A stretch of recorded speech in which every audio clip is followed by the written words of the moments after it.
That's a painting one of my kids did. There's Santa Claus and there's Mrs. Claus. Honey, how many fingers does Mrs. Santa Claus have here? 11. 11. Right. It's crap. Lose it. I don't want it on the wall.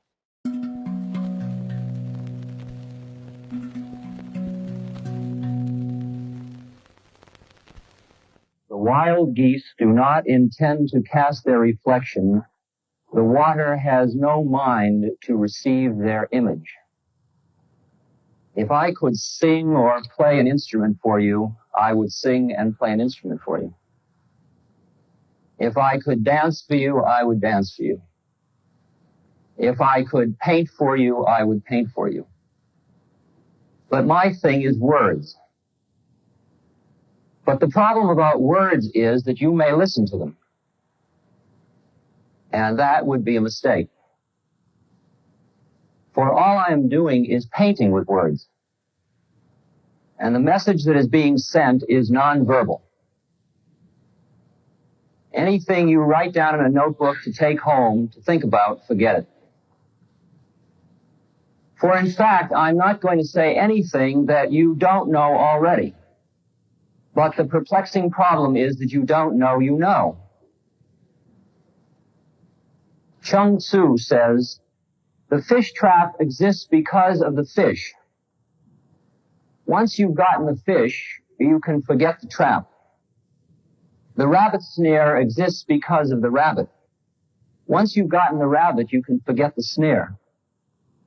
Words exist because of meaning. Once you've gotten the meaning, you can forget the words. Where can I find a man who has forgotten words so I can have a word with him? You don't have to try. You don't even have to listen. We just have to be together. And it'll all happen. It will all happen. Now, what I've just said thus far is almost heresy. For in a very obvious manner of speaking, especially since this is named after Dr. Hebb, whose research was on the human brain, we are in a temple dedicated to the worship of the rational mind. Even though God said, thou shalt take no other God but me, we did it anyway. And professors are the high priests. And here in this temple, I am saying to you that what you are seeking that is bringing you here this evening, you will not find through your rational thought processes. It's as simple as that. St. John of the Cross said, all that the imagination can imagine and the reason can conceive and understand in this life is not and cannot be a proximate means of union with God. Just won't make it. Hafiz, the poet, said, O thou who art trying to learn the marvel of love from the copybook of reason, I am very much afraid you will never really see the point. The marvel of love from the copybook of reason. We are sharing a journey at this point. What draws us together is that for the most part we are Westerners who have experienced a set of shared experiences and who are at this point asking of themselves and that which is around them some shared questions. And it's only at the point that you ask the question that you can hear the answer. It is only at the point when it begins to dawn on you that maybe all of the methods you had available to you thus far aren't going to be enough. All we can do at this point is to share our journeys with one another. I certainly, in no even minute sense, come before you to proselytize, because the Bhagavad Gita, Krishna says, he that teaches those that do not want to hear is performing an immoral act. And besides, they can't hear it anyway. So it's only when, in Sanskrit, they call it virag, when there is a certain amount of feeling of the falling away of worldliness, of the pull of certain things that you're ready to hear another message. And I'm going to share with you my own experiences thus far in my journey, briefly, and try to explore some of the implications of them. As I say, the likelihood that anybody in this room will ever go my trip, wear a dress and grow a beard and become sexually continent and live in the Himalayas, that's just a trip. It's a groovy trip, but it's a trip, and it's unique to the fact that that's suitable for me at this moment.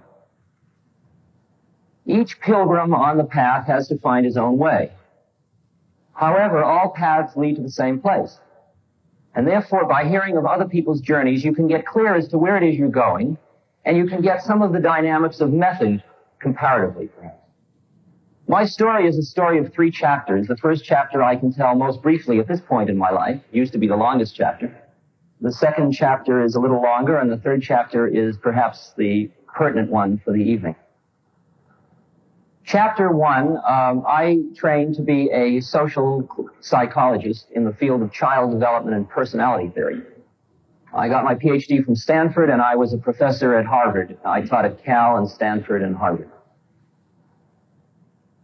I came from a middle-class, upwardly mobile family. And I got my PhD primarily out of fear. And I knew when I took my doctoral exams that I didn't know, but I was very charming. And when I got to Harvard, I assumed that now that I was in one of the inner temples, I would know. And I taught hip courses. I taught Freud and human motivation, clinical pathology. And I went to the first faculty meeting, and they had high tea at 3:30. And it was very much like being in the Virginia Assembly at the one of the historical landmarks in the United States. Even if they were talking about the hours that Radcliffe women had to be in bed, it all sounded like high oratory out of the Greek amphitheater. And I was very awed by it, but as the time went on, I was there for 5 years, I began to see that we didn't know enough. Down the hall from me in one direction was Eric Erikson, another was Dave Reisman, Jerry Bruner of cognitive psychology, some of the people who were social scientists who supposedly knew. But it stood to reason that if we all knew, we should really be grooving. And we weren't. Life just wasn't beautiful enough. Everybody was talking about the rat race, looking drawn out in a highly competitive field. And what bothered me was I knew I didn't know.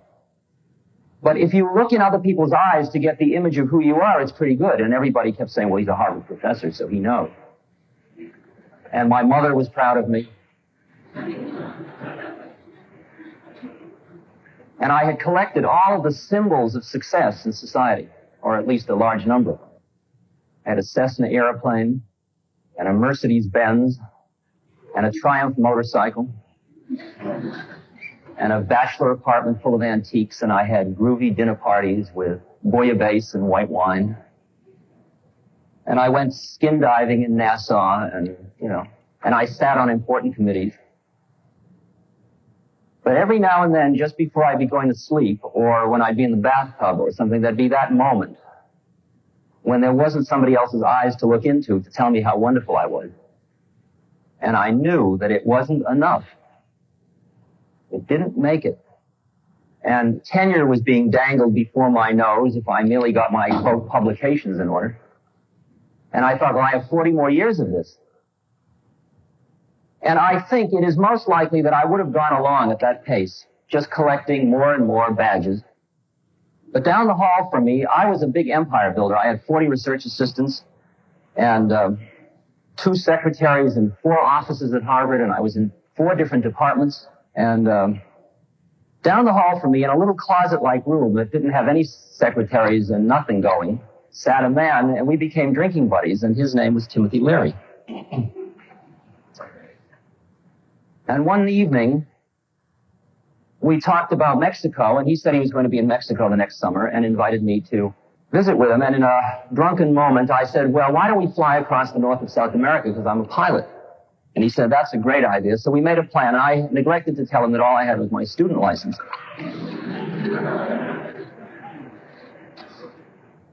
But I worked hard all spring, and I got my license the day before I left for Mexico.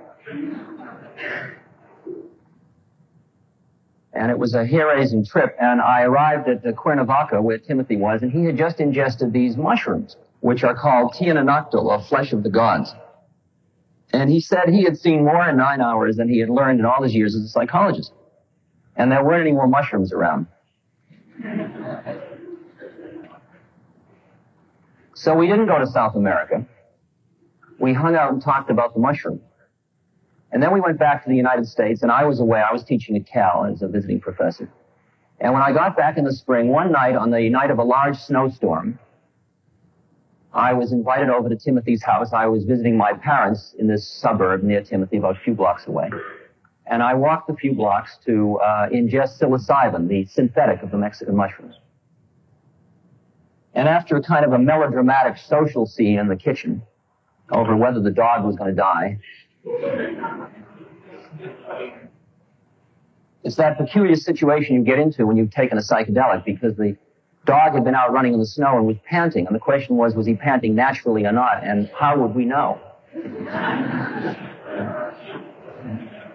But Tim's young son, 11 years old, came down and set us straight. And then I went off into the living room by myself. And this is the report of that few moments at that point. But now, a few hours later, I had gone off by myself to reflect upon these new feelings and senses. A deep calm pervaded my being. The rug crawled and the pictures smiled, all of which delighted me. Then I saw a figure standing about 8 feet away where a moment before there had been no one.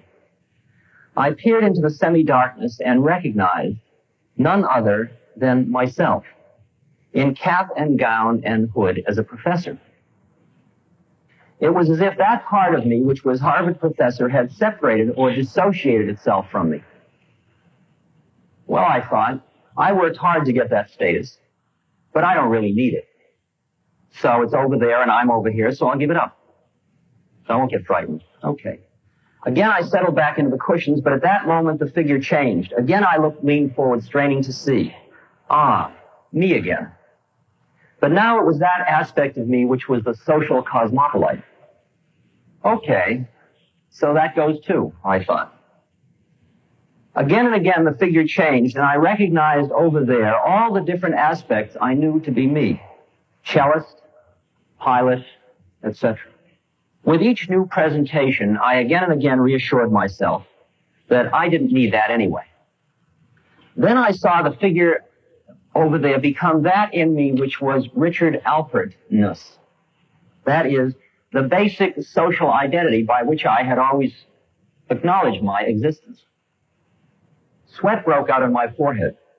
I wasn't at all sure I could do without being Richard Alpert. Did that mean I'd have amnesia? Was that what this drug that this madman had given me was going to do? Would it be permanent? Should I call Tim? What the hell? I'll give up being Richard Alpert. I can always get a new social identity. At least I have my body. But I spoke too soon. As I looked down at my body for reassurance, I could see nothing below the kneecaps. And slowly, now to my horror, with my eyes wide open, I saw the progressive disappearance of limbs and then torso, until all there was the couch on which I had sat. This is usually known as a bad trip report. A scream formed in my throat. I felt that I was dying, since there was nothing in my universe that led me to believe in life after leaving the body. Doing without professorness, or loverness, or even Richard Alpertness was okay, but I certainly needed the body. Panic mounted, adrenaline shot through my system, my mouth became dry. But along with this, a voice sounded inside, what I don't know, but inside. An intimate voice asked very quietly and rather jocularly, it seemed to me, considering how distraught I was, but who's minding the store? When I could finally focus on the question, which takes a while, hear it, I realized that though everything by which I knew myself, even my body, and thus life itself as I knew it, was gone, still I was fully aware. Not only that, but this aware I was watching the entire drama, including the panic, with calm compassion. Instantly, with this recognition, I felt a new kind of calmness, one of a profundity never experienced before.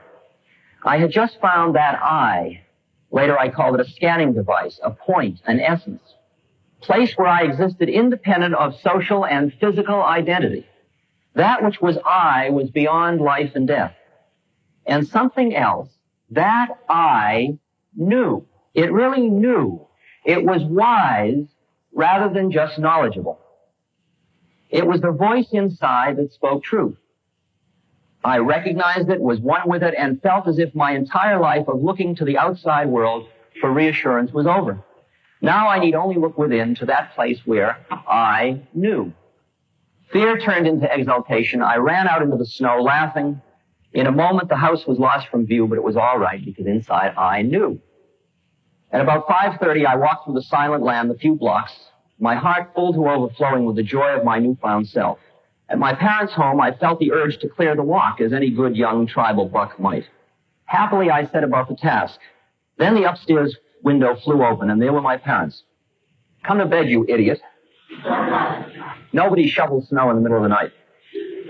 Ah, there was that external voice to which I had always listened. But what did the voice inside say? It said, it's okay to shovel snow, and it's okay to be happy. I laughed up at them, danced a bit of a jig, and returned to shoveling. When I looked again, they had closed the window, and behind it, they too were smiling. It's known as a contact high.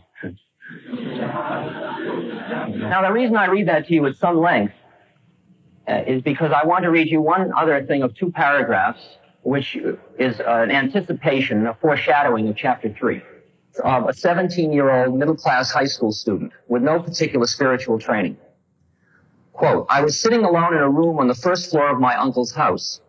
I seldom had any sickness, and on that day there was nothing wrong with my health, but a sudden violent fear of death overtook me. There was nothing in my state of health to account for it. I just felt, I am going to die, and began thinking what to do about it. It did not occur to me to consult a doctor or my elders or friends. I felt I had to solve the problem myself, there and then. The shock of the fear of death drove my mind inwards, and I said to myself mentally, without actually forming the words, now death has come, what does it mean? What is it that is dying? This body dies, and at once I dramatized the occurrence of death. I lay with my limbs stretched out, as though rigor mortis had set in, and imitated a corpse so as to give greater reality to the enquiry. I held my breath and kept my lips tightly closed so that no sound could escape, so that neither the word I nor any other word could be uttered. Well, then, I said to myself, this body is dead. It will be carried stiff to the burning ground and there burnt and reduced to ashes. But with the death of the body, am I dead? Is the body I? It is silent and inert, but I feel the full force of my personality and even the voice of the I within me apart from it, apart from the personality. So I am spirit transcending the body. The body dies, but the spirit that transcends it cannot be touched by death. That means that I am the deathless spirit. All this was not dull thought. It flashed through me vividly as living truth, which I perceived directly, almost without thought process. I was something very real, the only real thing about my present state, and all the conscious activity connected with my body was centered on that I. From that moment onward, the I or self focused attention on itself by a powerful fascination. Fear of death had vanished once and for all. Absorption in the self continued unbroken from that time on. Previous to that crisis, I had no clear perception of this and was not consciously attracted to it. I felt no perceptible or direct interest in it, much less any desire to dwell permanently in it. 3 weeks after this experience, the fellow whose report I just read dropped out. He left home and he went to a mountain where for 50 years he remained, teaching and guiding all seekers with extraordinary spiritual wisdom. His name was Ramana Maharshi. He was one of the greatest saints that India has known. Now, the difference between Ramana Maharshi and me was that I came down. I had an experience on Saturday night, and I assured myself, I have just touched living truth. I will know this forever. And by Wednesday, I was speaking of it in the past tense, talking about this great experience I had. That experience starts chapter 2. For chapter 2 was my own quest via the method of psychedelics to, I guess you'd say, stay high. There was a lot of political, social activity connected with the psychedelics, which I'm sure you've all heard or read about at one point or another in various sundry scientific journals, such as Saturday Evening Post or like that. And in the course of these explorations, I was fired from Harvard. I lost all my jobs, and my parents mourned me as if I were dead. But it didn't matter, because I had touched something that was so powerful that it compelled me to go on with it. I was addicted to the experience of being high. I was not addicted to the chemical, but just to the state. I had touched something so pure and so fulfilling that I had to keep going back. And I tried every method I knew to stay high. Everybody that came along with something that looked reasonably safe to ingest, I opened my mouth. I discriminated what I put in by who was giving it to me, of course. At one point, a man walked into an apartment I was visiting in New York, and he was so paranoid that when he heard a news reporter was in the living room, he hid in the bathroom until the man left. And then he came out, and he was wearing cowboy boots and a cowboy hat, and he was quite strange looking. And he started pulling bottles out of all of his pockets, saying he thought our work was great, and he wanted to give us so many grams of this and so many grams of that. And he had animal laboratories and had access to all this. And then he put out this bottle, and he said, this is an LSD, the new kind that keeps you permanently high.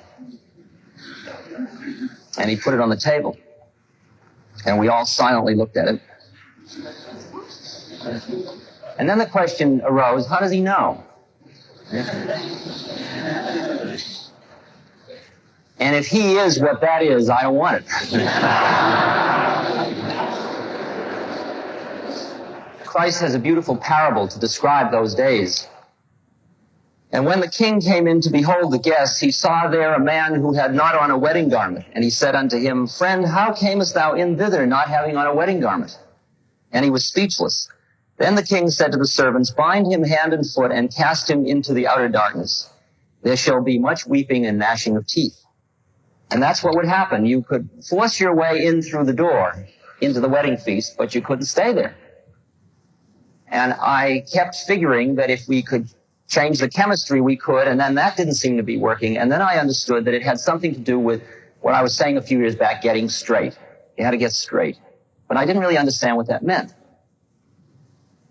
The extent of the chemical experiments was at one point 5 of us locked ourselves in a room, in a house for 3 weeks, and we took 400 micrograms of LSD every 4 hours for 3 weeks. And at the end of the 3 weeks, we came down. Well, this chapter had gone from 1961 till the beginning of 1967. And at this point, I had to acknowledge the fact that I didn't know still. I now knew what it was that I was reaching for. I understood the possibility, but I didn't know how to get there. It wasn't that I didn't have supplies to work with, but what's the sense in taking them? Because I knew the trip. I had programmed and designed studies. I had taken 1,000 micrograms of LSD standing in the ocean at midnight in the Mexican, with the jungle behind me and the ocean in front of me to get in tune with the forces of nature and scare the hell out of myself.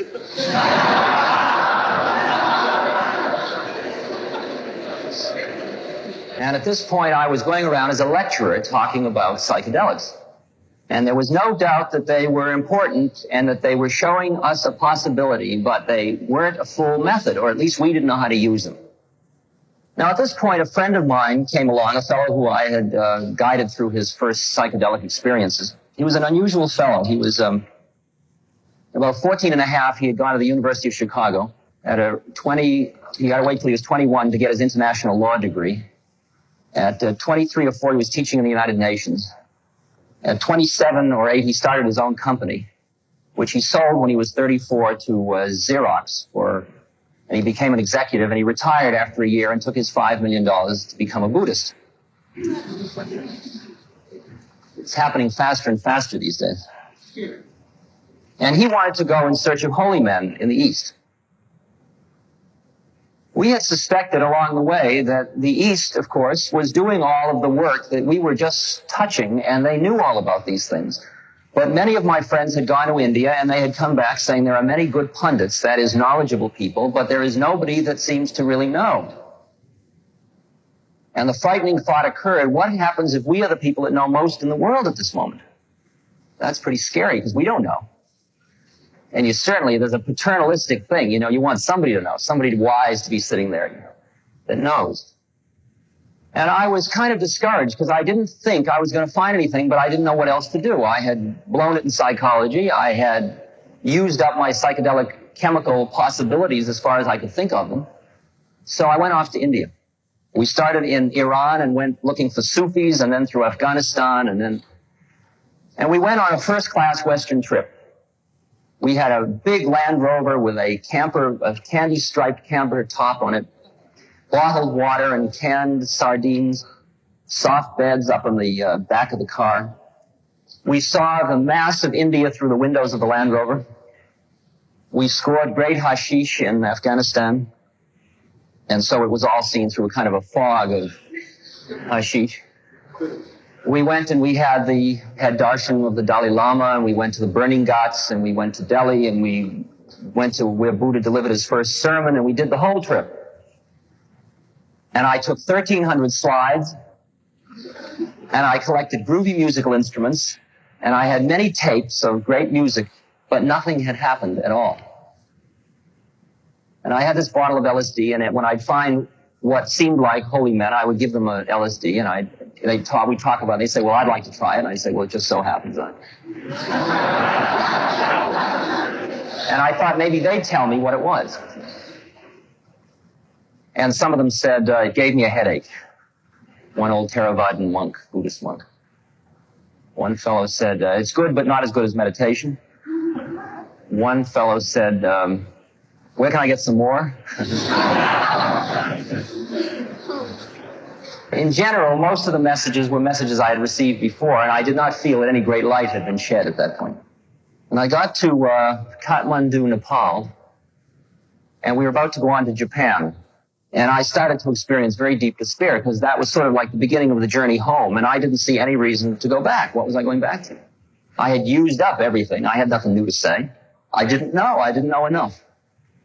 And I was sitting in a hippie restaurant called the Blue Tibetan with my friend, my traveling companion. I was sitting with some French hippies. And in walked this very extraordinary-looking young fellow. He was 6'7", and he had long blonde hair and blonde beard. He was barefoot, wearing white cloth, beads. Very powerful being. And he came right to our table and sat down. And within about 2 minutes, I sensed that this fellow knew. It's interesting how when you are in the businesses I've been in, you are constantly checking out people's eyes. And I would look into their eyes, and they would always be looking at me like, do you know? And I'd be saying, no, do you know? And it was like... And there was just a feeling in this fellow that, like a rock, like whatever it was, he knew it. And we took him back to the hotel, and we had about a 5-day seminar in the hotel room on hot baths and peach melbas, and we had a sculptor, an Indian sculptor, a beautiful fellow with us, the four of us, and mescaline and hashish and Alexander David Neal books and Arthur Avedon books and all of our levels. And at the end of about 4 or 5 days, it was still quite obvious to me that he knew. And the time came to go on to Japan with my friend who I'd been traveling with, or continue to hang out with this guy. And this guy had no money, and I had no money. And I was a little queasy about what was going on. What were my motives? What was this all about? Was it pure enough? And so on. But for a variety of reasons, which I won't belabor at this moment, I decided to go with him. And we started this pilgrimage by foot. Now I am barefoot and experiencing extraordinary breakdown of my physical being.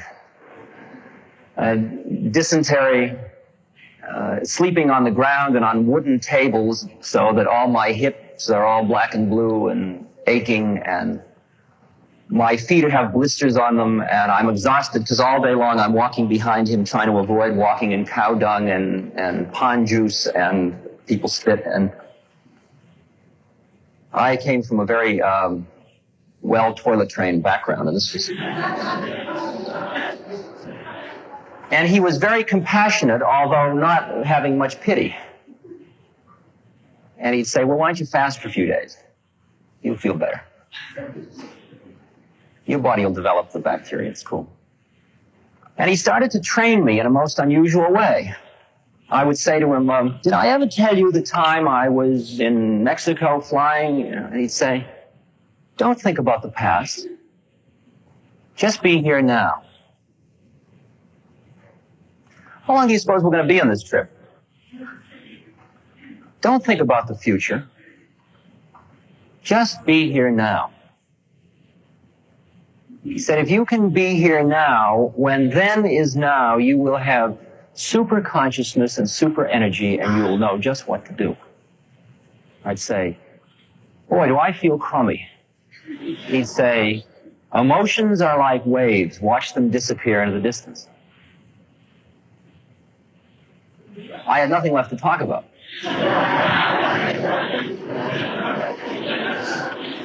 So I was silent. So then we were silent, and all we did was sing holy song and have minimal communication about eat this, sleep there, you do this breathing exercise this way. And he was teaching me stuff all along the way and sort of cooling me out. And we visited a variety of temples and had extraordinary experiences along the way, which are other chapters of the book, which we need to, again, do in this trip.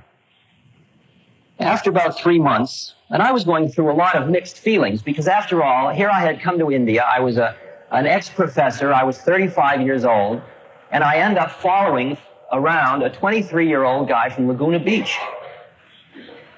You know?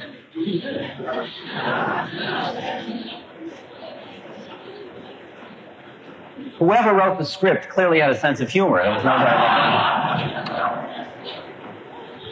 At the end of about 3 months, or a few months, a couple of months, we had visa problems, and we went to get our visas straight, and we got to the small town where his visa papers were, and everywhere we went, he was welcomed by all the religious people with open arms. If we went to a Theravadan Buddhist monastery, he would be chanting Buddhist chants, and they'd all welcome him, and suddenly I realized he was one of them. So I'd figure, aha, he's a Theravadan Buddhist. We'd meet a Kajjipa Lama from Tibet, and they'd be talking chants of Tibet, and I would say, aha, he's a Kajjipa Lama. We'd meet Shaivites, and he'd be in thick with them, and I couldn't figure out what his trip was. He was everything. And I was pretty confused. I generally thought we were Buddhists. Because it seemed relatively clean and antiseptic, and the Hindu trip seemed very, their pictures were so garish, and so the whole thing was kind of gauche, I thought. So he says, you stay here, I'm going out to see about my papers. So I sit, and I'm like a little child, you see. He tells me what to eat, where to sleep. He speaks Hindi, and I don't very well. I just understand a little of it, and so it's natural that he would sort of run things, but also everything he's running. That's cool. During that night, I went out under the stars to go to the bathroom. And while I was under the stars, I looked up at the heavens, which seemed particularly close, since there was no electricity in that town. And I thought about my mother, who had died the previous January in Boston at the Peter Bent Brigham Hospital from a spleen. Her spleen had taken over, her bone marrow had stopped producing blood, and her spleen grew very large, and they took it out, and she died. And I wasn't thinking about how she died. I just was thinking about her because I had been with her during the period of her dying, and we had experienced a very high state, quite independent of our relation as parent and child or in bodies, and I had never felt any loss when she died, which quite amazed me. even though as a psychologist I was saying, no grief reaction, watch it. And I thought about her, and I just thought about how close I felt to her, and then I went back to bed. I said nothing about this. And the next day, he said, we're going to get the Land Rover and go up into the mountains because I have to go see my guru. And he had never mentioned even having a guru. And I had a very funny feeling about gurus, that it was a hustle. And that maybe he meant a high teacher. And I assumed it would be somebody Buddhist, but you didn't call them gurus usually, and the whole thing was confusing. And furthermore, the Land Rover I hated now, and it hadn't been left for me anyway, it had been left with a sculptor, and I knew if we borrowed it would be my responsibility, and I didn't want the responsibility, and I was sort of sulking, and I was sort of hungover from all the hashish I had smoked, which I now was finished smoking, and we got the Land Rover, which he made us take, and he wouldn't let me drive. And I was just sitting sulking in the front seat. And we went up into the mountains about 100 miles, and we came to a little temple by the side of the road, and he stopped, and I could tell something big was going to happen because he was crying all the way up. Singing and crying and coming on. And I was very angry. And I thought, oh, all this is a young 23-year-old kid. He just wants to have a big Land Rover. And I'm going back to America. You know, I've had enough of this. And we stop, and the car's surrounded, and he says, where is Maharaji? Means great king. And they say he's up on the hill, and he goes running off up the hill, and everybody's sort of ignoring me. And I'm following him, stumbling behind this 6'7" giant, you know, and he's crying and running, and I'm stumbling, and I'm angry and bugged, and I don't want to do this. And we walk around a hill so that we're out of sight of the road. And we come into a hillside with a valley behind it, a beautiful scene. And there is sitting a little old man with a blanket, and he's surrounded by about 8 or 9 Indians. And this tall fellow is stretched out flat in what's called Danda Pranam, with his hands touching the feet of this man. And he's crying, and the man's patting his head and smiling. And I take a look at this scene, and it's quite beautiful, but I'm too bugged to really appreciate it. And I think, well, I'm not going to touch his feet. I mean, you know, we don't do that in the West. So I sort of stood back, figuring, well, I can just be an observer. I'm just a passenger in the car. I don't have to do it.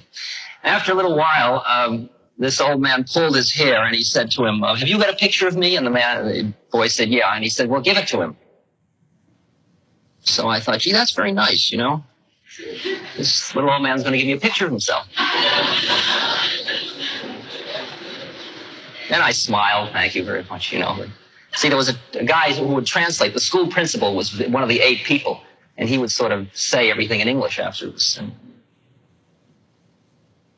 then he looked up at me, and I was still, like, very uptight. He looked up at me, and he said, you came in a big car?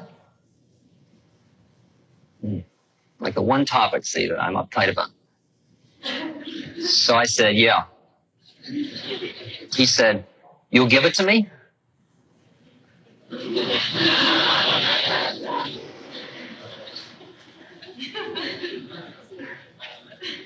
So I started to say, well, and this young fellow said, Maharaji, if you want it, it's yours. And I said, now, wait a minute. You can't go giving away David's car. It's not our car to give away. This little old man says to me, you made much money in America? So I said, yeah, one time I made. He said, how much did you make?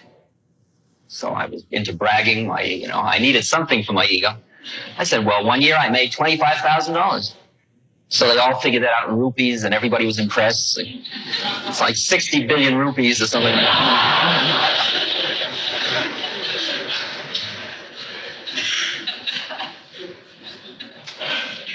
So he said, you'll buy a car like that for me? Now, I grew up in a family that was very involved with Jewish charities, and I knew about getting money, but I had never been hustled so fast in my life. I didn't even know who he was, and he was already asking me for a $7,000 car. And he's smiling at me all the time.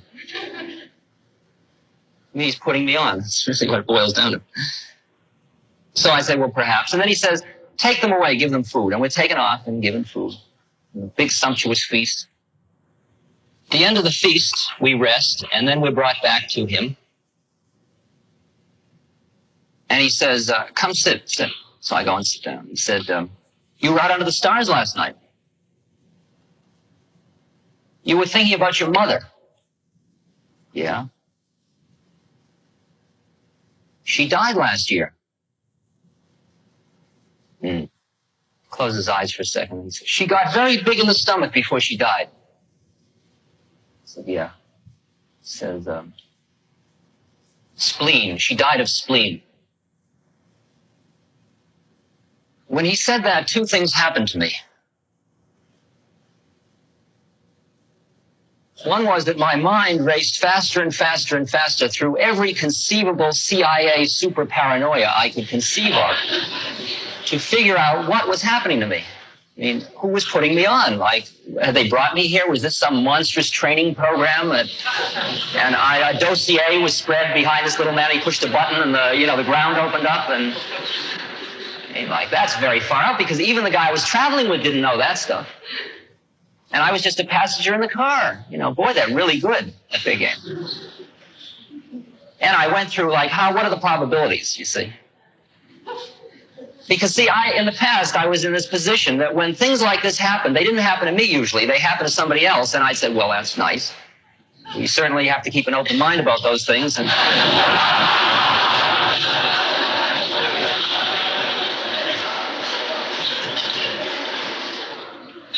And when it did happen to me, I was always out of my head on psychedelics. And how did I know it had happened and I hadn't just created the whole thing out of whole cloth? Because I had taken some psychedelics that did that kind of thing. I remember taking a thing called JB318. And I was sitting in a room and nothing was happening. And I thought, gee, nothing much happens with this drug, does it? Even though the fellow I took it with, who was about 50, was doing cartwheels through the room. But I felt nothing.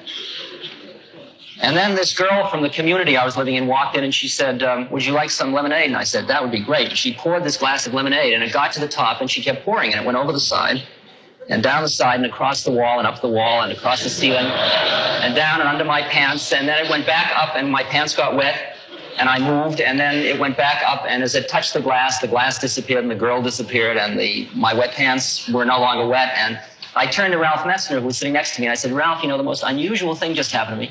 And Ralph disappeared.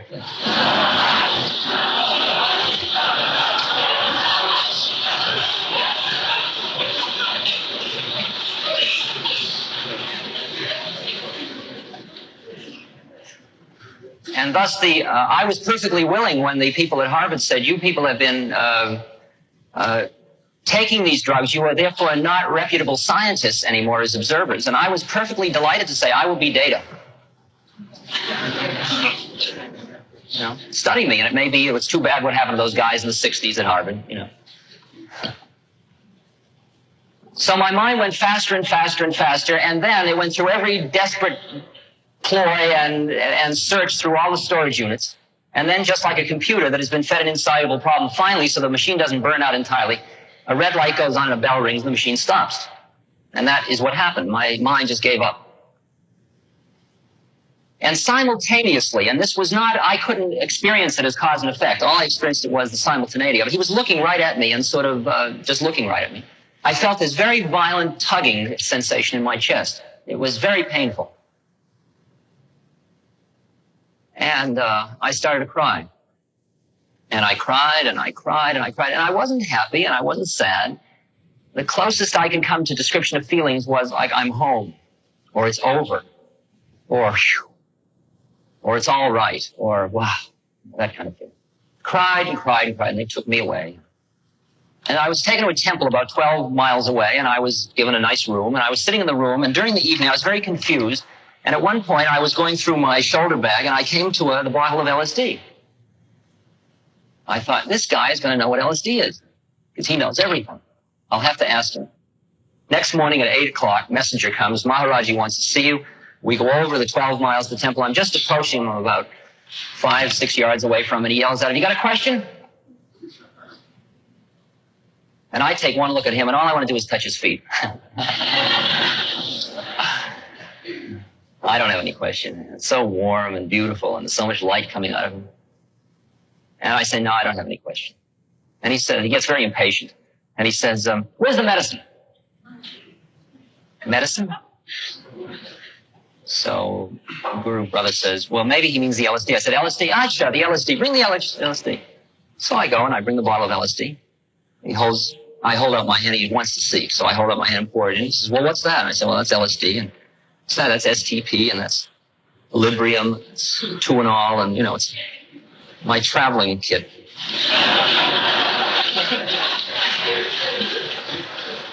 In those days, I hasten to add, for the benefit of the people whose business it is to protect us from those kind of traveling kits. And he says, does it give you siddhis? And I didn't know what the word siddhis meant. And I said siddhis, and it was translated as powers to me. And I didn't realize it was spiritual powers. I thought he was asking for physical power. I thought he wanted something like vitamin B12. And I didn't have anything like that, and I was really depressed, because I really wanted to give him whatever he wanted. I mean, I would have given him anything at that point. He could have the Land Rover if he wanted. So I said, gee, I'm sorry, I don't have that. And I poured it back into the bottle, and I was very sad. No. And he holds out his hand. So I put one pill in his hand, and these are called white lightning, and they were about 275 micrograms of LSD, but these were a special batch that had been made for me as a going-away present, and they were each 305 micrograms. He looked, and come on. So I put a second on his hand. That was 610 micrograms. For a 70-year-old man, you usually, like 150 under suitable conditions. Can't be too careful. Never know about the heart. And he looks and says, come on. So I put a third one. That's 915. That's going to do it. I mean, it's good LSD. And he looks, acha, and he downs the whole business. And the scientist in me says, well, this is going to be interesting.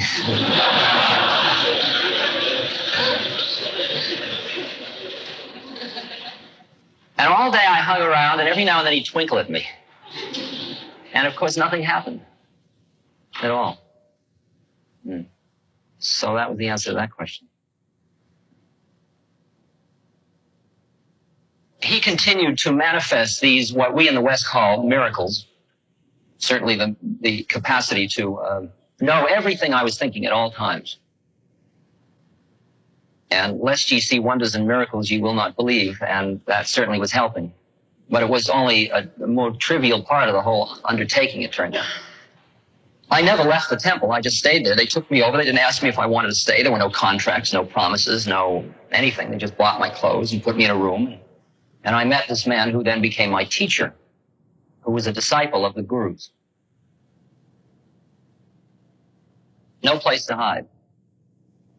My teacher had gone into the jungle when he was 8 years old. 15 years ago, he had met the guru in the jungle. They were both called jungle sadhus. That is, they lived in caves way back in the forest. They didn't have any commerce with people. And he was a very pure Brahmin, the teacher. He weighs about 90 pounds. He's very tiny. He's a very unusual fellow. He's got his jeta piled high. His hair goes all the way down to his ankles, but it's all kept piled on his head. He moves incredibly fast. He's always rushing around. He has architecturally designed. See, what happens is this guru, who is just this little old man in a blanket, he just hangs out, see? And he sort of just hangs out. He doesn't do anything except just talk to people, and people feed him. Right? And he just does his thing in a very subtle way. And the devotees like having him around so much because he's so high that they sort of guard him. Because if they let him go, he'd sort of walk off and maybe nobody would see him again. And they have a car for him, and he just keeps disappearing here and there with the car and goes different places. And everywhere he goes, people rush up to touch his feet and be around him. And then all these people bring him money and gifts and stuff, and he doesn't have any use for that. He's got no game going. So then these people who bring him the gifts, they set up foundations to take care of the gifts. And then they say to him, Maharaji, what should we do? And he comes and he points to a place and says, we'll have a temple, because a great saint had lived in that cave. We'll build a temple in the cave. And this teacher designs all of them. He architecturally designs them, supervised the building, ran the temples and the schools and the whole business. He taught me. He reads and writes. He's silent. He's been silent for 15 years. He reads and writes 6 or 8 languages. He has many followers of his own.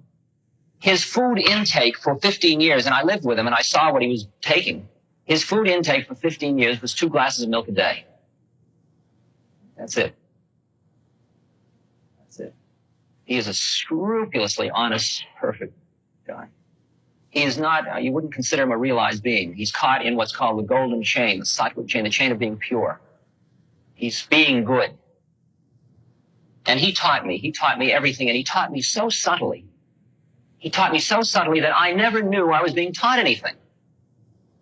He would walk in into my room where I was alone most of the time. I ate alone, I lived alone, and I was left very much with my thoughts, right on the edge of freaking out all the time.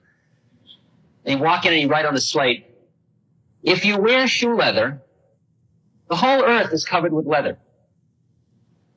And then he'd walk out. Then if you hadn't gotten that message, he felt you hadn't gotten that message, he'd send you another one. He'd say, "If a pickpocket meets a saint," he'd write, "he sees only his pockets." Then he'd leave for the day. And it was only later that I realized that he had taught me a very, very exquisitely articulated system that is several thousand years old at least, which is called Patanjali's system of Ashtanga Yoga, or eight-limbed yoga. It's also sometimes known as Raja Yoga. Because I never thought he was teaching me anything. I thought we were just hanging out and he was saying these like groovy things on his chalkboard.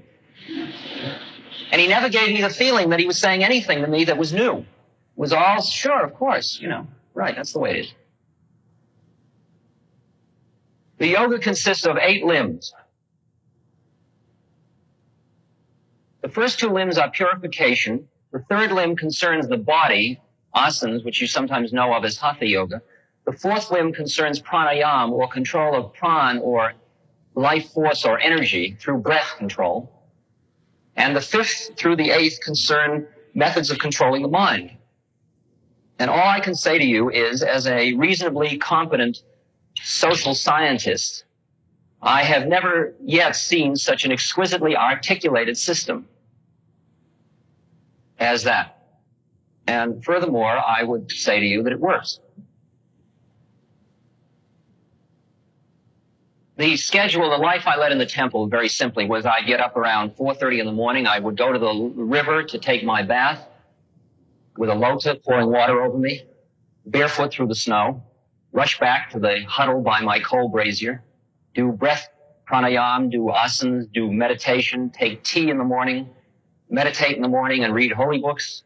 He would come and teach me around 11, then I would do more asanas, breathing, then I would take my meal for the day alone, then I would rest and have fantasies of being somewhere else, like on the Riviera lying in the sun with a beautiful girl feeding me grapes.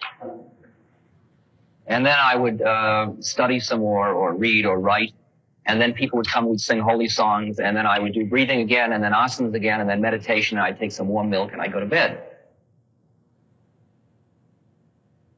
And every now and then I'd be invited to go see Maharaji, the guru. And my life had that sameness about it, very simple, very austere, very delightful, very content. Now, I'm going to explain to you exactly what it is I now think.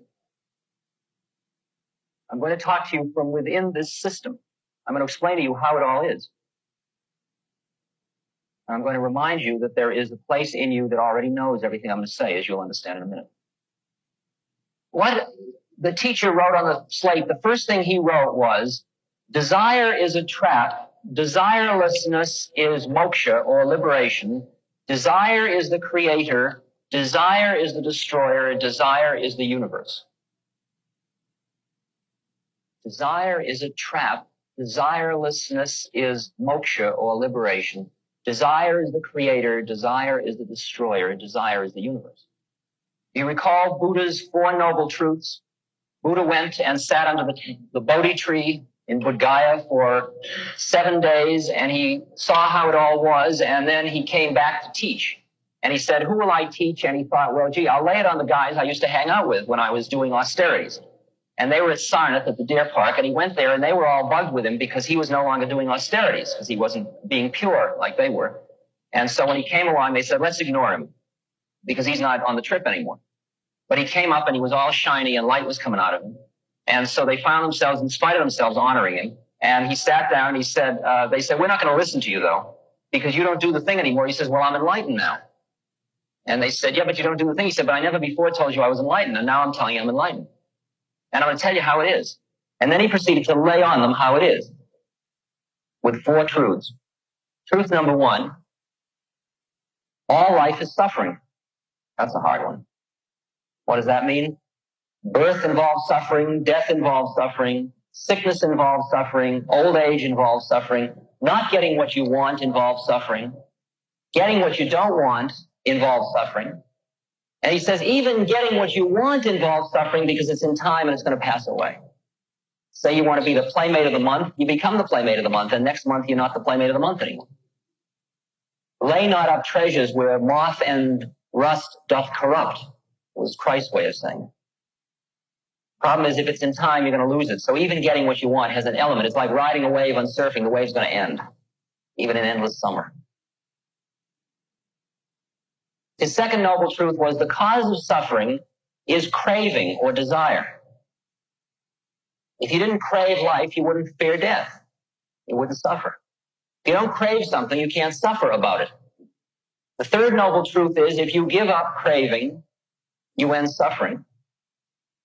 And the fourth noble truth is the eightfold path or the means of giving up craving. Giving up craving, giving up desire.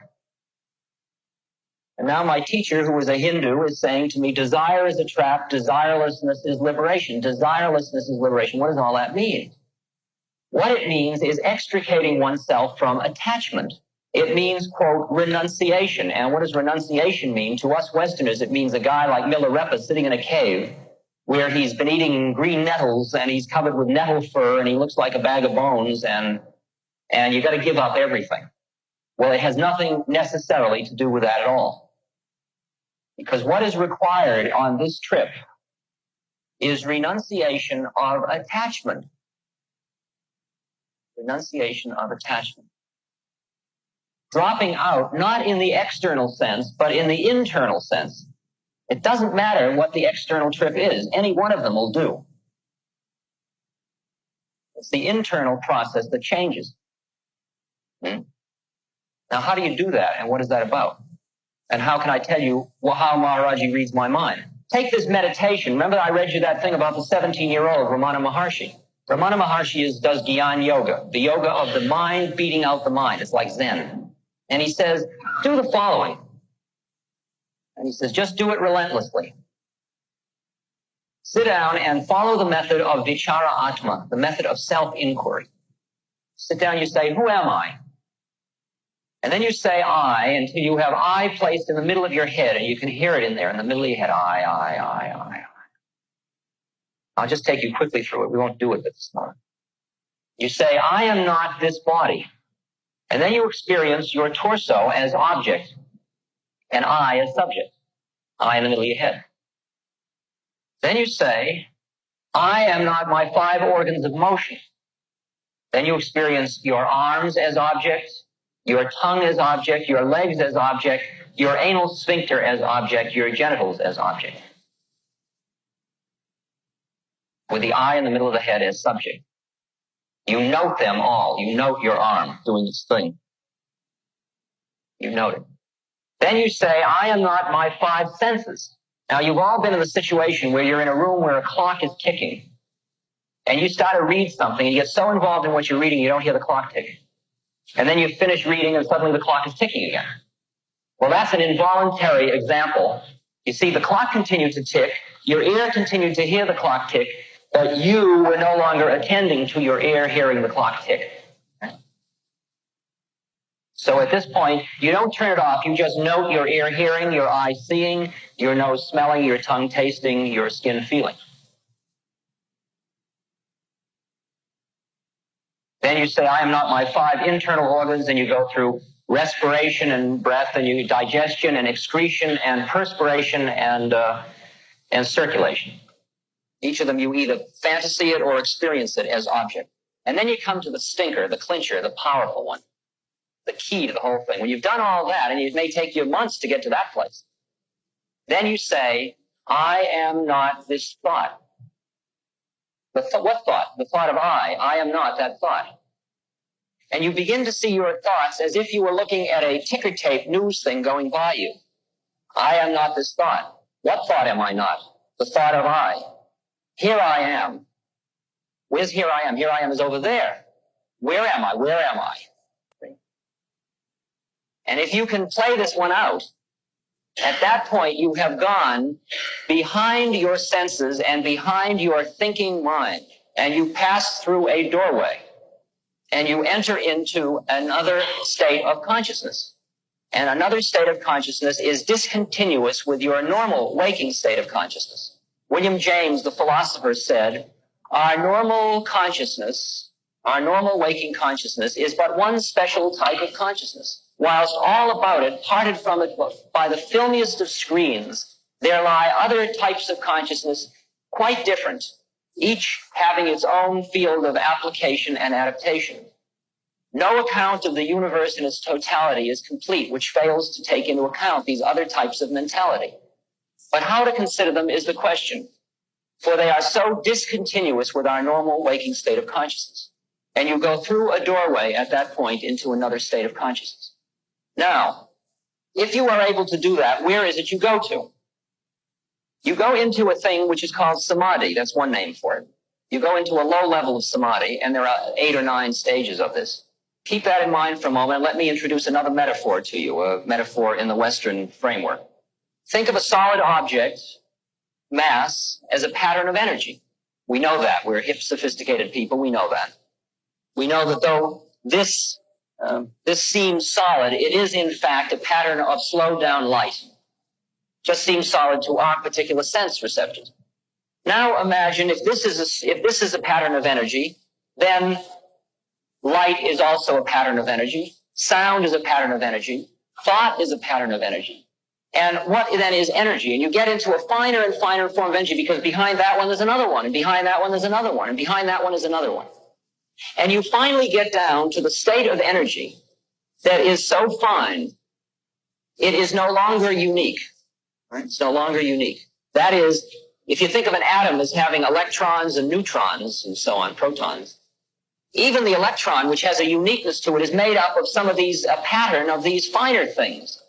And the quality of these finer things is that they are anything you can label, call it vacuum, call it space, call it ashtray, call it thought, call it emotions, call it Mars. It's all this made up of this same thing. Right. Are you with me? You got the image? If you are now aware that behind everything there is this very fine energy, and it's all interchangeable, and it's constantly moving in and out of everything, you begin to understand that we are a solid. This is solid. It's all solid. This is made up of that energy. This is made up of that energy. That flame is made up of that energy. Tomorrow is made up of the energy. Yesterday is made up of the energy. And it's all just interchanging. And it's not unique at all. Now the next statement that is worthy of some reflection is that type of energy, which is the finest form of energy that is in the world of form, or what's called prakriti, or many names, that very fine form of energy is an identity with, not equal to, but an identity with consciousness. Not self-consciousness, but consciousness. That means that when you extricate yourself from the time-space locus of this body, these thoughts, this set of senses, you, what you call me, that I experienced when I first took psilocybin, the Ramana Maharshi experienced when he thought he was going to die, that I that has nothing to do with this body, this personality, this whole trip. What is that? That is that energy. And it is known in Sanskrit as Sat Chit Ananda. You enter into a state of Sat Chit Ananda. And Sat Chit Ananda means absolute existence, absolute knowledge, and absolute bliss. Now, that's a big one, and let me just clarify who you really are, because you may want to know just what it means to be God. Take Ananda. That's a groovy one to take. Bliss. You go surfing. You get to just that place on the wave where it's all perfect. You've just got the wave, you're just riding that place in the wave. Perfect.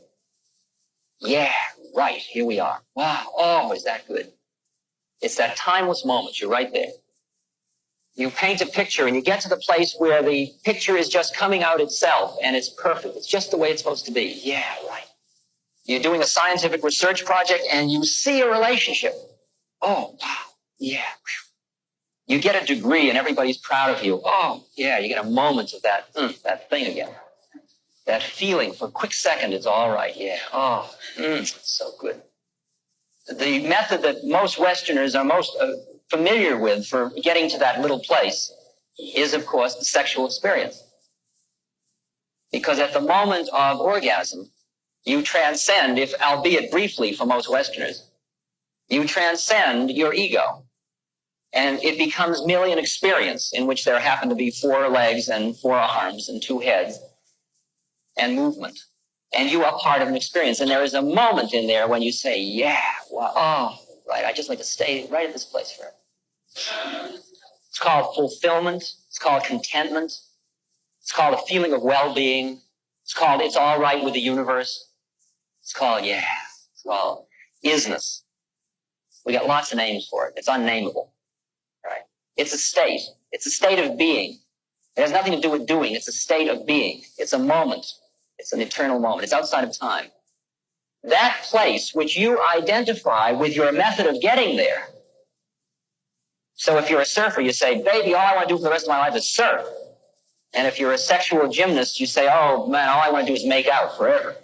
Or whatever your particular turn-on method is to get you to that place. And when you say, you turn me on, or that scene turns me on, you mean it allows me to touch that place again. But the funny thing is that the place is inside of you. The place is not connected with your method. It's not out there. When you say you fall in love with somebody, it means that they are a stimulus which turns you on to that place. Now you've got to understand that Sat Chit Ananda means living in that place all the time. When I try to figure out where Maharaji, what state of consciousness he's in, I begin to understand he's in what's called Sahaja Samadhi. He is living in a state of perpetual, total, ecstatic sexual union with the entire universe at every moment. Is that enough? That's known as Ananda. Chit, which means absolute knowledge. He sits there absolutely mindless. There's not a thought in his head. He's not sitting around thinking, I think I'll lay on him about his mother's spleen. That'll really blow his mind.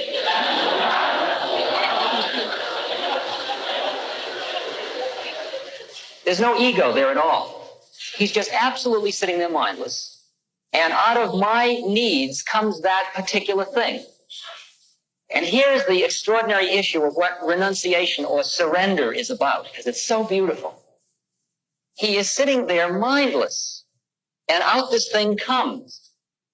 In other words, he has become that kind of energy, so he is my mother's spleen as well as everything else in the universe. It's all interchangeable. It's all interrelated. It is all one. It's known as the clear white light in some systems. It is a complete homogeneous field in which when you're hooked up, you're in it all. You are it all. That's what Chit is. But the point is, he doesn't know he knows because there's nobody around to know he knows. You hear that? You give up knowing you know to be it all. And the surrender is the surrender of the guy who knows. And the Westerner is not about ready to do that.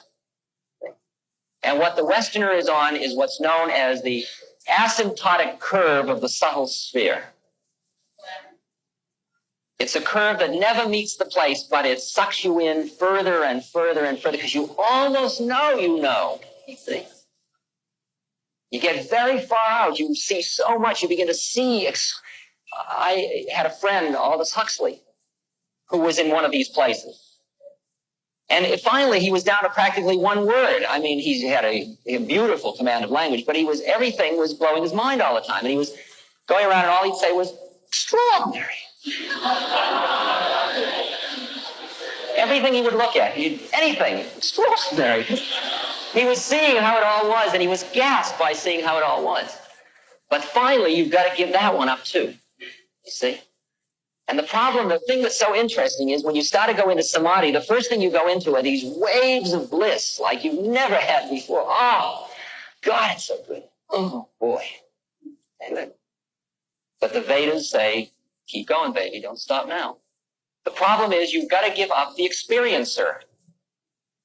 The experiencer of bliss is still separate from the bliss. And finally, you become the bliss. The knower is separate from the knowledge. Finally, you give up the knower to be the knowledge. The here and now is separate from he who is thinking about or experiencing the here and now. So finally, you give up him. It is surrender. But the rules of the game say that you can only surrender when there is no surrender. For example, I am a practicing yogi, and I love root beer. Now, root beer is not listed by the Vedas as one of the foods that yogis eat. And I am a beginner on the trip. I am in the first of many years of training, and I still like root beer. Now, I can sit in my meditation room, and I can look so holy, butter would melt in my mouth. I mean, I really look like Buddha himself, except all the time I'm thinking about root beer. Well, if I'm thinking about it, I might as well drink it.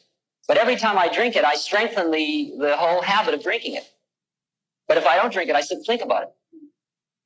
So sometimes I'm sitting in the meditation room and I'm just sitting and I'm very zonked out. And the next moment I notice I'm at my father's refrigerator holding a bottle of root beer, drinking it.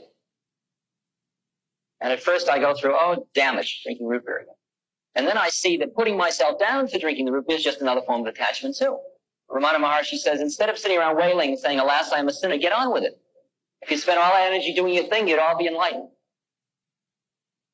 So all you can do is develop a place in yourself, which is called the witness, which notes it, which says, there he is drinking root beer.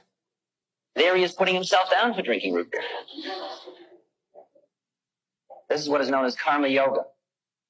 Because what extricating yourself from desire and attachment doesn't mean that you stop having the desires or in some ways fulfilling them. It means you stop being identified with he who is having the desires. If I am not my body, that every time I make the statement, I am sleepy, I am hungry, these are lies. You understand that? Do you understand what is required then? What is required is a complete reorganization of your entire thought process. Because you're thinking from one vantage point, and if you're going to make it, you're going to be thinking from another vantage point. You've got to change your perceptual viewpoint, your cognitive conceptual core, right? All those funny words. And yoga is a technique. Yoga means union. It is a technique designed, all the different yogas, and there are many different yogas, are each designed to take you and to work with various aspects of your being to take you to the place where you are in this other vantage point. Because our problem primarily is that our minds are completely out of control. Absolutely out of control. Vivekananda likens our minds to drunken monkeys. I mean, you just think of what's happening to your own thoughts at this moment. You listen to me for a moment, you're aware you're hot, you think about the time, you feel your body, you feel perspiration, you wonder about something, your thought goes off somewhere else, you're aware you're next to a neighbor, you think about later, you remember before, you wonder what use this will be to you. I mean, I can pick up thousands of things, and you know, we're all thinking lots and lots and lots, and they're just going by just like that.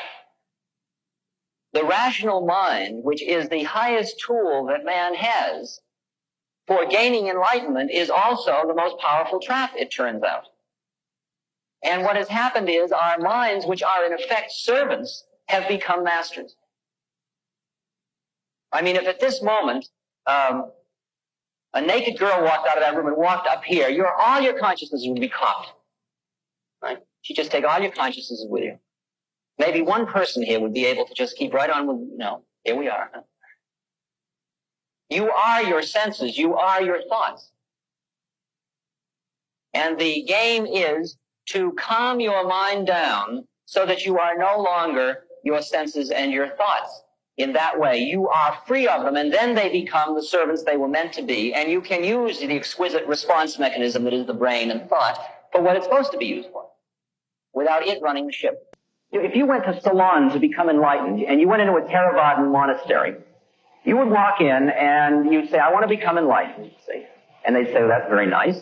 And they'd take you to a little room. You go into the room and they'd say, now, would you notice that when you breathe in, your abdomen goes up. And when you breathe out, your abdomen goes down. And you, yes, I noticed that. Continue to notice that. Thank you. They leave you. Food's brought to you. 2 weeks later, guy comes in. How are you doing? Doing with what? You've been watching your abdomen go up and down? Oh, I watched, but you didn't mean I was... Thank you very much. That's the work. All right, now let's say your only assignment in life, see, is to watch your abdomen go up and down. And every time it goes up, you think rising, and every time it goes down, you think falling. That's your job. See, like I do this every morning, right? I sit in meditation, and I start out. And since I'm a high Western achiever, I count. See? And I know how hung up I am when I begin, so I know I'm going to have to do 500 to get straight today. Or 1,000 to get straight today. Om, 1. Om, 2. Om, 3. Om, 4. What an idiotic thing to be doing. Om, 5. Om, 6. Geez, my leg hurts. Om, 7. Om, 8. I should have gone to the bathroom before. Om, 9. Om, 10. Om, 11. Do you think this works? Om, 12. For this, I got a PhD. Om, 13. And on and on and on. Now, what happens is, I'm just giving you the little thoughts you can flick off, see? But there's really seductive ones. They really take you on the trip, you see? Like, you hear, there's a noise outside, and you say, what was that? See, and that seems like a legitimate reason. And you can keep right on counting, and you're thinking about what is it and who is it, and that leads you to that thing, and I got to get the car greased, and you're off and running, see? And then you wait, oh, wow, I was supposed to be counting to 5. I'm suddenly at 93. How did I get here? See? Don't knock yourself. That's just more jazz. 94, 95, 96. And then pretty soon you get so that the breaks are only like about 60 instead of 100, see, where you forgot. And you keep pushing it down and pushing it down and pushing it down. You take this most mechanical, stupid thing, see? That's exactly what you need to foil the mind, is just simplicity itself. And your game is to treat all thoughts like clouds. There is not one thought worthy of having at that, during that period of time other than rising and falling. Or you're counting. See? And after a while, when you really get good at it, you get down to a place where all there is that place in your abdomen going up, coming down, going up, coming down, going up, coming down. And in your head is rising, falling, rising, falling, rising, falling. But before that happens, you get to the point where you see the thousands of thoughts going by, just like clouds in the sky, just going over. But the thing is that because of your commitment, they have no leverage to hold you. While previously, every thought had as much right as every other thought to hold you. Why did you give preeminence to one over another? And it's only when you can make your mind thoroughly one-pointed, bring it down to one place. This is the first requirement of this game. First requirement of the game is to bring the mind down at one point. And then the game is to work with the energies in the body and learn how to control them and move them up your spine and through your nerves and so on. And then you push the energy through that one-pointedness and turn the one-pointedness back in on itself. And you go through the doorway. So what the game is you go from many subjects and many objects to one subject and many objects to making that subject object, and then it all becomes subject. You grok it all.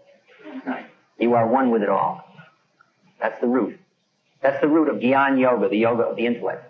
You see, when you've been getting high lots, and you know where high is, Highville, Heliopolis, the place, Satchidananda, you know that it has certain qualities. One is that it is not in time. It is not in time. It's in eternal time. The other is that it's not there is no subject and object. No subject and object. So if you want to create the universe of high to live in, you've got to work with time and you've got to work with subject-object.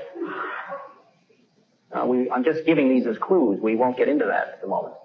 Except to say this, that the first purification things in what I'm doing include, the first one is non-killing, non-stealing, non-lying, non-giving and receiving of gifts, and sexual continence. The continence one is too big a topic to play with at this moment.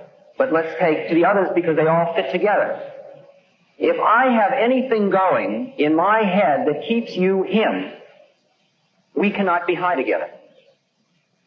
Because if we're going to be high together, we've got to be us. And as long as there is subject-object, it won't work. Now imagine what it is like to live in a world where everybody is us. Everybody is us. There's no them at all. There's no them at all. It's a big one. It's a very big one. It's a very big clue. It's a clue. It is a clue. Time and subject-object are two major clues to becoming a conscious being at this moment. Take sex. There are 3 levels at which you can have sex. There is Sam and Mary making it with each other. Your personality turns me on. An interpersonal thing. Are you happy? Was it fun? Did you enjoy it? Etc. We're having fun together. There is the yin-yang, the level of polarization of forces, the biological magnetic fields. Both of those are subject-object. Those are both what the Easterners mean by the word lust. That is, desiring something in the subject-object sense.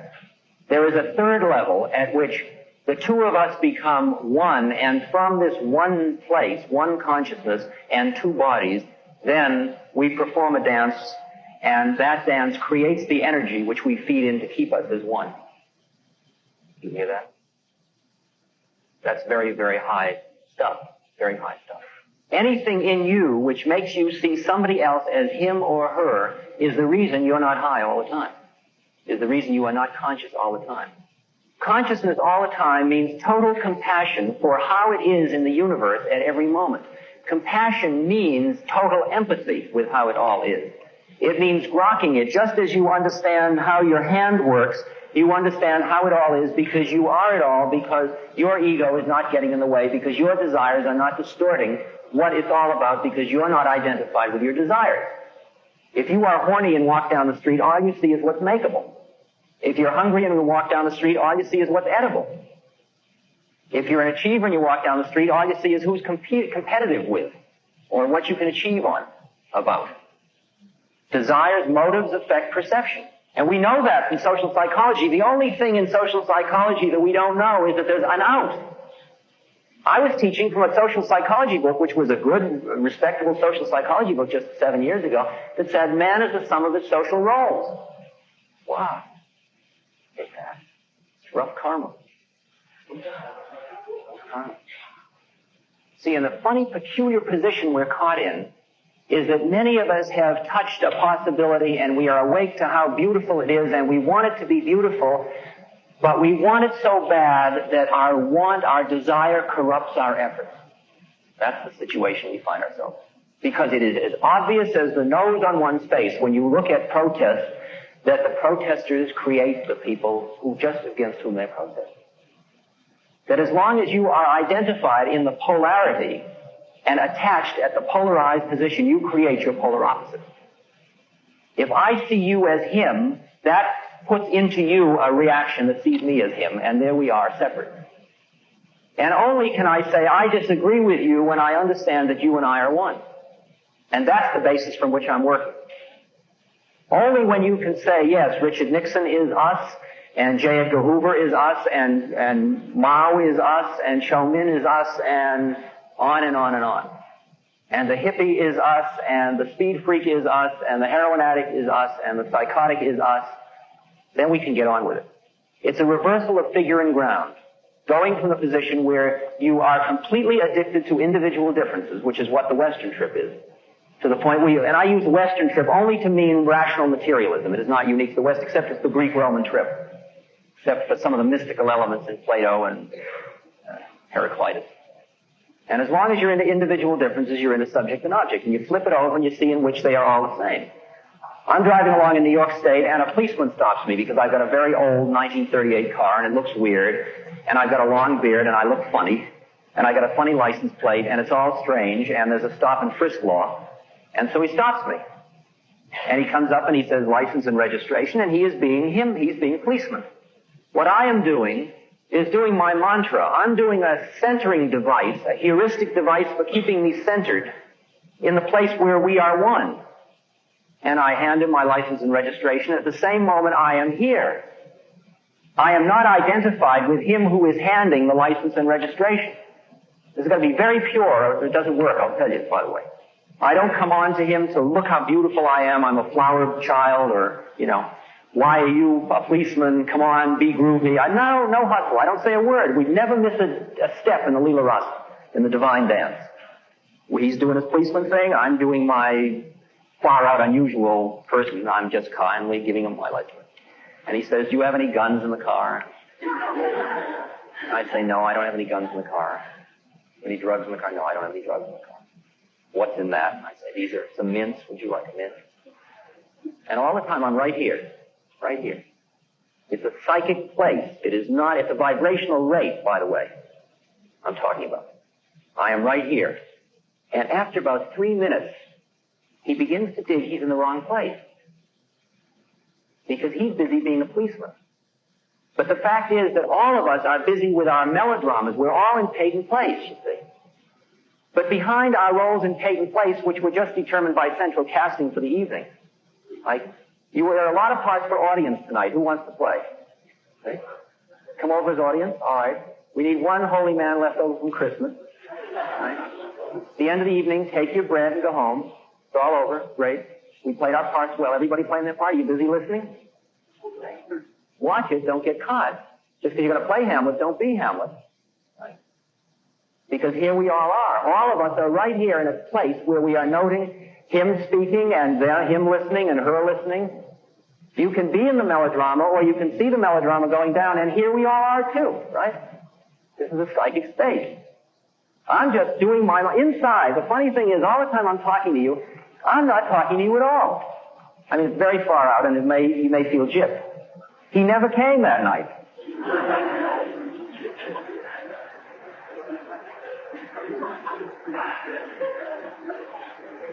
Watch it.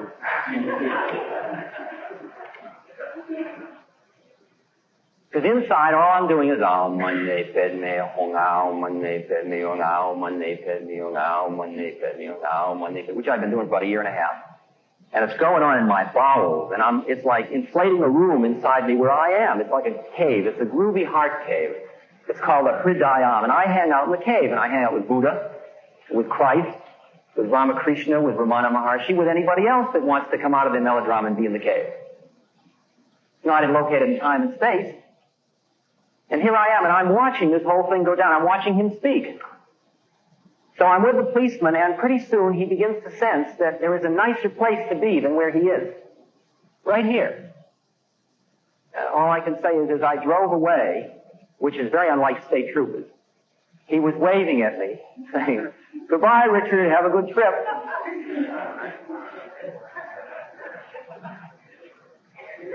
Because finally we're dealing with the variables that concern just humanness. They don't concern individual differences anymore. The toughest deputy sheriff in the southern community in the United States, the meanest guy that eats nails, still wants to live in love. He wants to live in warmth. He wants to live in beauty. He wants to feel that feeling. And what technology and what our rational materialism and what the manifestation of all of our thought has led us to believe is that through gratification of the senses and through the thinking mind, we would get to that place. But finally, we begin to realize it's not going to make it. And at that point, it starts to fall away. And then you start to go inside. And then you find out, lo and behold, in here we all are again. Except we're really here. We're really here. All the Westerner needs is the faith in the possibility of a higher state of consciousness to equal the faith he has had in his rational mind. And slightly greater than that in order to allow him to do the next step. Without that faith, nothing can happen. It's got to be a faith which undercuts the cynicism. The cynicism says there's nothing more than this round, baby, so take what you can get.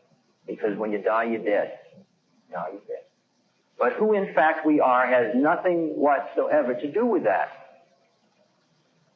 It's very much like you were in a factory in Detroit and you drove out of the factory, or a factory that makes cars, and you drove out of the factory and the door closed on the factory, and you found yourself in the existential predicament, except you didn't know who you were, because everything you forgot. When the door closed, you forgot everything preceding that. So all there is this car. And the gate opens and you drive on the road, and for years you drive on the road and you stop at gas stations and drive-ins and so on. And if somebody says, "Who are you?" you say, "I am a Chevrolet Corvair." And you look at fields, but you can't go there because you break your spring. And when you go by those car lots where they take cars and they make them into little steel squares, you get uptight because planned obsolescence and all. And then a voice comes along and says, "Hey, buddy, did you ever see that?" Say, "What's that?" "That's a door handle." "What's that for?" "Well, that's to get out of the car." "What do you mean, get out of the car?" "Who? I am a Chevrolet Corvair." "Come on now. What are you doing putting me on?" "No, man. That's the illusion. That's the illusion that keeps nature doing its dance. You can open the door and get out. That's exactly the way it is. Exactly the way it is. And remember, this has nothing to do with what you do in the external world. Don't get into funny places about it. It's not socially responsible. Because whoever it is sitting here doing his thing. Got here on time?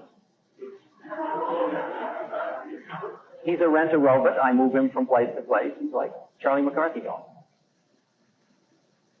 I watch with awe as the terrible beauty of nature goes down. All of it. All of it. Life, death, birth, love, hate, all the polarity. You know what's another identity with energy and consciousness is the word love. An exact identity. In fact, when you get to the top of the pyramid, they all become one. That's what Plato's pure idea is. That's that place back up there. Love, energy, consciousness, truth, beauty, wisdom, it all becomes one at that place. Meher Baba says, this very beautiful thing from India, love has to spring spontaneously from within, and it is in no way amenable to any form of inner or outer force. Love and coercion can never go together, but though love cannot be forced on anyone, it can be awakened in him through love itself. Love is essentially self-communicative. Those who do not have it catch it from those who have it. True love is unconquerable and irresistible, and it goes on gathering power and spreading itself until eventually it transforms everyone whom it touches. Being is dying by loving is a true statement. That is a statement of bhakti yoga, the yoga of love, of devotion.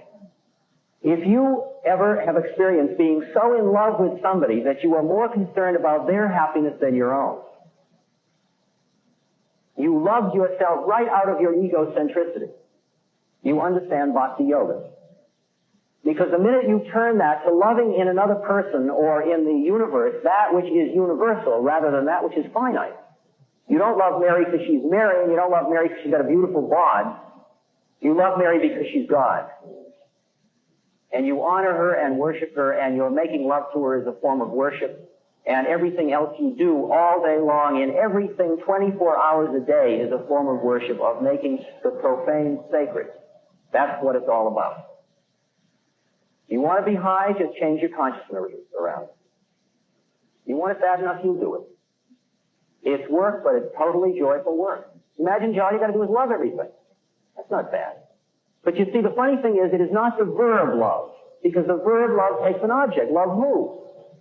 If I love that thing in Mary, which is God, what is it that loves it? It's the thing in me, which is God, and that thing is one. In fact, the rule of the game, the statement I can also make is, if you know who you are and I know who I am, at this moment in this auditorium, there is only one of us. There is only one of us. And all these manifestations. See? And here I am. All of us.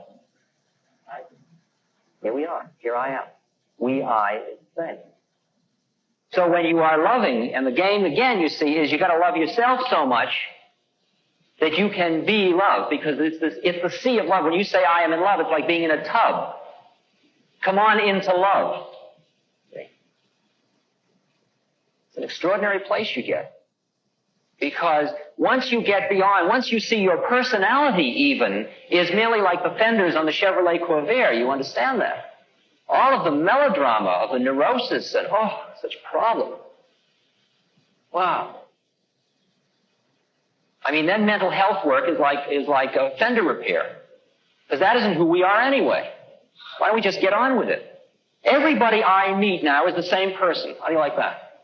We're all us, and here we are again. Right? You want to get caught in your melodrama, groovy. But I'm going to keep centering so I don't get caught in it with you. I will love you and honor you and feel great compassion for your melodrama, but no matter how melodramatic it is, I'm not going to go on the trip this time. I'm not even going to go on my own trip. I'm not even interested in this melodrama. Because it's just another shock. It's just another drama. I've seen Peyton Place till it's coming out of my ears. Will he graduate? Will he come off drugs?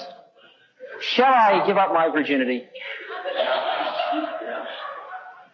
Will I find a great thing in research? Will he become enlightened? What should I eat for breakfast? Should I cut my hair or let it grow? Wow, it's so heavy. Oh, God. I mean, we do it all, but let's not get caught in it. Come on now. Come on now, let's be here. You never have to miss a step.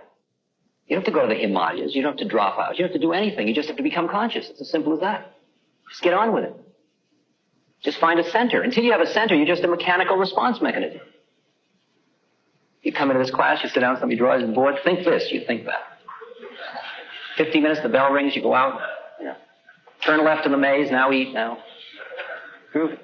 Well, I'll make a choice. I'll have to decide whether I'm going to pursue your path or not. Come on now. More melodrama. There's no choices. No choices at all. You're living in a totally deterministic system. Karma is, even the illusion of choice is just illusion.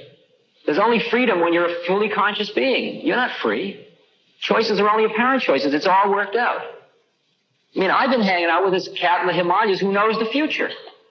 He can say on next Tuesday this is going to happen. How can he say that if there are any accidents in the universe? So let me say this. Let me give you one more. There are no accidents in the universe. No accident can possibly happen because any plan you can think of about how it all works, there's a plan behind that one too. And if you get really cool and Egyptian, see, you'll dig that plan. And then there's another one. Just to lay a few more little things for you to play with in the ride home. Rational man is not the highest being on the evolutionary ladder at this moment. So you can rest easy. And the next level of being is neither benevolent nor malevolent. So you don't have to get your ray gun to beat him off when you meet him on Mars. The physical universe as we know it is a more trivial part of the cosmos. Desire creates your universe. It is only your desire that is keeping you receiving only that information which keeps you in the illusion that there is a reality which is a physical reality. Just as if we had a television set up here and we tune it to channel 7, as far as that television is concerned, there is only channel 7. Channel 9 doesn't even exist for the television set. Now you tune it to channel 9 and suddenly channel 9 only exists for the television set and 7 doesn't exist. What happened to 7? Doesn't exist. In this room at this moment, there's channel 7 and there's 9, or whatever those channels are in Vancouver. But we're not receiving them because our receivers are tuned in a certain way. Because one of the qualities of the fact that you are in a human birth at this point means that your receiver was tuned a certain way. It was preset. It's preset. But it's not preset in a final way. You can adjust it. And I can sit with my guru brother, who's the guy from Laguna Beach, and he is sitting in the room right next to me, and he's talking to a guy in front of him that I don't even see. Well, one of us has lost his marbles, man. Who's crazy, him or me? I mean, there's a cat he's talking to, and I don't even see the guy. It's like he's tuned to channel 9, I'm tuned to channel 7. The final place one gets to is that one has a dial that is completely flexible, and you can bring in all levels at all times, and you see how it is at every level all the time. Because what in fact is going on is you are living at a certain vibrational rate, and that's what makes it all seem real to you. And you change that vibrational rate just a tiny bit, and all this is gone, and something else is here. All this is gone. Right? Somebody says to me, well, what would happen if everybody became enlightened? Well, this would all not exist, because this only exists because of our desire. See how that works? But don't get scared, because, you know, if you want it, you'll keep it. That's the way it works. No rush. We got eternity. Except ye be converted and become as little children, you shall not enter the kingdom of heaven. I just want you to appreciate that it turns out that the Bible is real. It's not a metaphor. It's not a groovy story to teach us something. It does, and it is, of course. But it's real. I mean, guys really do open the Red Sea and wither the fig trees. And when Christ says, had ye but faith, ye could move mountains, that's true. It's all connected with vibrational rates. And once you understand the whole secret of mantra and sound and moving with different sounds and visions and visual fields and mandalas and so on, you begin to see it all falls into place and that there are just these different levels of vibrational rate. And the first level out is what's called heaven and hell. in the Christian world. That's one level out. There's 6 more after that. But Krishna says in the Bhagavad Gita, if you want to go to heaven, groovy, go to heaven. It's another desire place. You want to be Lord of the Wind? Great, we'll make you Lord of the Wind. How long? 10,000 years? Sure. Now you're done with that one? Now what? Now I want to know how it all is. Groovy, we'll take you to the causal plane. Now you see how it all is, now what? It's no rush. You've got to live out all your desires. Don't rush. It's all going to happen. It's a much bigger trip than you thought it might have been, you know. And no matter how big you get it, it's bigger than that one, too. And the way the Hindu system, which takes care of every bit of data that I ever collected in 7 years of taking LSD and all the other drugs and talking to all the people who I talked to, the thousands of them, who laid their stories upon me. And then the experience with these beings in India, I see now about these planes of vibration or these planes of reality, and see that there is a physical plane, and then there is what's called an astral plane, and then there is what we can call a causal plane. And then behind that is a place where it all is like what's called negative energy or negative, antimatter. The void, nirvana. Behind even antimatter, perhaps. And the first place that you come into from the void into form is the yin-yang, and it's the what's called the Godhead. It's the first consciousness. It's the highest place in the causal plane, which is the world of pure idea, and that's the mind out of which it all comes, and that's the one we really mean when we talk about God. And finally, you are that mind. You are that consciousness. And when you begin to see how your desire is creating a universe anyway, you see you already are. That's all that's going on at every level. Desire is creating the universe. At one point, I asked my teacher what LSD was, and he took about 2 weeks, and then he wrote back on a slate, and he said, LSD is like a Christ in America, which is awakening the young folk in Kali Yuga. America is a most materialistic country, therefore God has shown his avatar in a form of LSD, a material. They wanted a material for approaching God, and they got it in the form of LSD. A man who has not tasted things thinking as true, how he will get the feeling of those things? In other words, psychedelics show a possibility, but beyond that, you still have a lot of stuff to do. Once you've seen the possibility, you can go back and back and back to see the possibility, but that's just going back to see the possibility. Because finally, you've got to get on with it. You've got to get your scene, in order. You know what it means. Out of time, no subject-object. It's pretty straight. Get your body straight. Calm your mind down. Just get on with it. You know where it is. Just do it. But you can't do it just because you think you ought to do it. You've got to do it because there's nothing else to do. The only reason I do what I do is because there's nothing else to do. Because once you've seen how it is, you might as well get on with it. What else am I going to do? I think I'll make believe there is no such thing. I think I'll go to a cocktail party. Yeah. Oh, this one again. Boy, this is a hard one. Isn't this interesting? No. How can I say it so it's scary enough to show you how real it is? I can say, I love every human being I meet as much as I've ever loved anybody in my life, and I am completely indifferent as to whether I ever see them again. I can say that when I am alone, it is quite sufficient. And when I am with somebody else, it makes no difference. How about that one? How about the one that nothing I can receive in through my senses is as high as what goes on inside? That's an interesting one. These are fierce ones, aren't they? Fierce ones. Does working towards enlightenment change your life? Of course it changes your life. It doesn't, interestingly enough, change your sense of social responsibility, but the issue of social responsibility is a very, very subtle issue because, in fact, a mechanical man cannot be very socially responsible anyway. Because he hasn't the least idea of what the effects of his acts are. I mean, a guy that goes charging angrily down the street, screaming for peace, is sending out a set of vibrations that are in effect creating war. Poor cat, he doesn't even know that. He's so busy doing his thing. He's so busy in his melodrama. It's us against them. I've seen enough westerns. Here we are. Let's get on with it. Let's get on with it. It's very heavy. Tatha Upanishads say, not many hear of him, and of those not many reach him. Wonderful is he who can teach about him, and wise is he who can be taught. Wonderful is he who knows him when taught. And the last thing I will end with this evening is a poem that was found on a 16th century Norman crucifix. I am the great sun, but you do not see me. I am your husband, but you turn away. I am the captive, but you do not free me.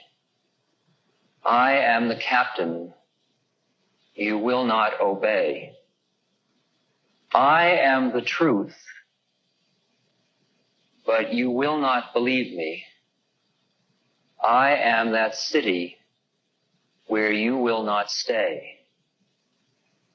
I am your wife, your child, but you will leave me. I am that God to whom you will not pray. I am your counsel, but you do not hear me. I am your lover, that you will betray. I am your life, but if you will not name me, seal up your soul with tears and never blame me.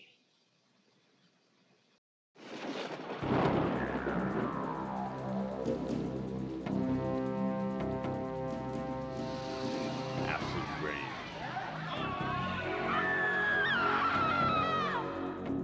Drug addiction.